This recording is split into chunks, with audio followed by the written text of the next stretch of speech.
Quem fala é o Tarly Dias com mais um vídeo que eu trago para o canal. Hoje vou mostrar para vocês a minha nova caixa de som da JBL, a Charger 5. Como vocês podem ver, ela veio na caixa original dela. Vou falar um pouco o que ela faz. Ela tem 20 horas de playtime, quer dizer o quê? Que você pode usar ela durante 20 horas sem carregar a bateria. E também tem a proteção contra prova d'água.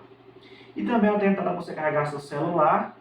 E também tem o Pare Plus, quer dizer o quê? Que você pode conectar ela em outra caixinha da JBL. E também tem a entrada, tem o Bluetooth 5.1. Agora eu vou abrir aqui ela para mostrar para vocês.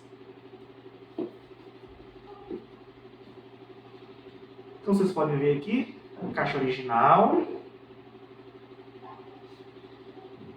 Agora eu vou abrir ela aqui para mostrar.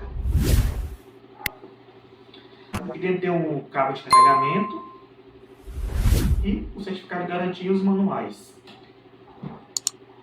Aqui tem ela aqui dentro, eu vou mostrar para vocês. Aqui ela está aqui dentro, vem bem organizado. E aqui é ela, como vocês podem ver, a Charger 5 da JBL. Bonita, né? Agora eu vou fazer para vocês agora o teste de grave. Não sei se vocês estão percebendo aí no vídeo.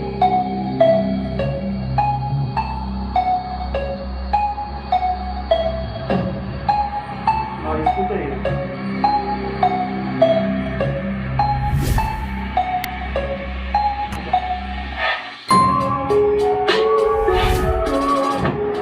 Muito bom o som dela, hein?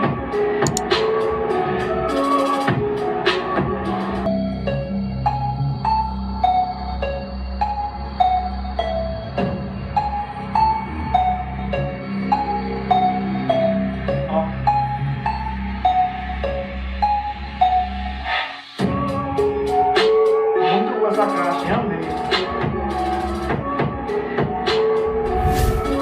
Legal, né?